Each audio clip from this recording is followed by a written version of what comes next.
एखादी विवाहित कसलेली स्त्री स्वतःहून देती म्हटल्यानंतर त्याच्या पाठीमागे काहीतरी भयानक कारण असू शकतं, हे अमितला माहीत नव्हतं.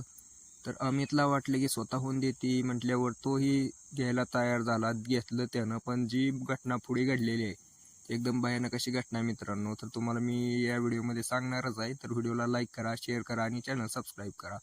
तर नमस्कार मित्रांनो, अमित या नावाचा एक 12वी शिकणारा विद्यार्थी.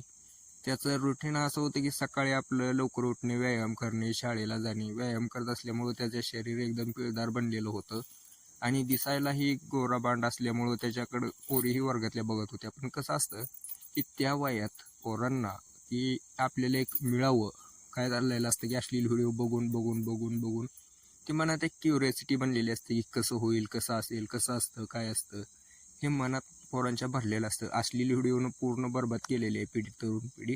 बरं ते जाऊ दे, त्याच्याबद्दल कधीतरी नंतर बोलू. पण अमितला ही सवय होती अश्लील व्हिडिओ बघायची. पण एवढंच होतं की तो व्यायाम करायचा, चांगली बॉडी बनवून, अभ्यास पण करायचा, शाळेत हुशार होता. हे असं झालं की 11वीतनं 12वीत गेला चांगल्या मार्कानं पास होऊन. पण 12वीत दिवाळीच्या सुट्टीला अमित जो होता तो मामाच्या गावी गेलेला होता. मामाच्या गावी गेल्यानंतर त्याच्या आसपास शेजारीच एक सविता नावाची महिला राहत होती, जी की होती 35 वर्षाची. तिचा घटस्फोट झालेला होता नवऱ्यासोबत, त्यामुळे ती तिथं भाड्याने खोली करून राहत होती. तिथं राहिली म्हणल्यावर त्यानं काय केलं, एक ओळख झाली. सुरुवातीला गल्लीत क्रिकेट खेळायचा अमित त्याच्या मामाच्या मुलांसोबत. तर त्यावेळेला मामाच्या मुलाला त्या सविता आणायला सांगायची, काय तर दूध आण, साखर आण, हे आण ते आण. त्यांची ओळख असल्यामुळे पहिली ती आणायला सांगायची. अमित त्याच्या मामाच्या मुलाबरोबरही जात होता दुकानाला. मग असं वाढत वाढत वाढत ओळख वाढत गेली सविताची अमितची. मग अमितला काय झालं की ती सविता म्हणली एक दिवशी, त्या अमितच्या मामाचा मुलगा नसल्यामुळे तू साखर घेऊन ये. ती जाऊन घेऊन आला साखर. घरात आल्यानंतर ते आत बसली होती बेडवरती. ती म्हणली की अमित बस, चहा पाणी करतं. त्याला हे केलं ती केलं. सुरुवातीला अमितला गोहळ्यात घेतलं, चांगला गोहळा गोहळा गोहळा, आणि अमितच्या हातावर हात ठेवला. परत जसं वर वर वर सरकत जाईल, अमितनं आसपास बघितलं कोण नव्हतं. विचारलं की तुम्ही एकटीच राहता का? ती म्हणला एकटीच राहते म्हणली सविता. मग अमित नाही काहीच बोलला नाही. जी जसं करते तसं करू दिलं त्यानं. काही त्यानं विरोध केला नाही. विरोध केला नसल्यामुळे ही त्याची मोठी चूक झाली की त्यांना त्यावेळेला विरोध करायला पाहिजे होता, पण त्यानं विरोध केला नाही. ती जसं म्हणतात ना, नदीच्या प्रवाहात वाहत जाणे, तसंच केलं अमितनं.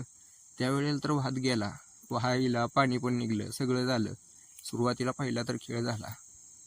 एवढे दिवस मोबाईलमध्ये बघितलेले व्हिडिओमध्ये बघितलेली सगळी सत्य घटना घडलेली होती अमितसोबत. तर अमितही खुश झाला. अमितला वाटलं की बरं वाटलं पहिल्यांदा.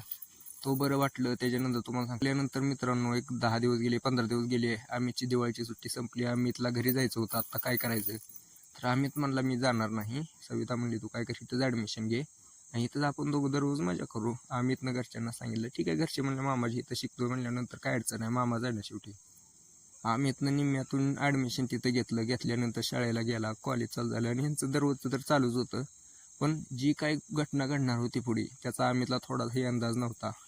एके दिवशी ती जी महिला होती सविता, ती घटस्फोटित महिला होती. असं दुपारी यांचं चालू असल्यानंतर रविवारी त्या सविताचा नवरा आला. तिच्याकडे काहीतरी काम होतं, सह्या घ्यायला आला होता कागदावरती घटस्फोटाच्या राहिलेल्या, म्हणजे शेवटचं काय तर त्यांचं असेल. तर ते सह्या घ्यायला आल्यानंतर त्यानं बघितलं हे बघितल्यानंतर प्रकरण. तो तिला म्हणला तू ह्याच्यासाठी, ह्या कामासाठी, बाहेरच्या कामासाठी तुम्हाला घटस्फोट दिलाय काय? या त्याचं डोकं फिरलं. त्यानं पहिला तिथला रॉड उचलला, आमिरच्या डोक्यात मारला, नंतर सविताच्या डोक्यात मारला. तर अशा प्रकारे या दोघांचाही दुर्दैवी अंत केला त्या माणसाने, नराधमाने. तर याच्याबद्दल तुम्हाला काय वाटतंय की अमित त्यावेळेलाच थांबला असता तर काय बरं झालं असतं का नाही? मला कमेंट करून नक्की सांगा.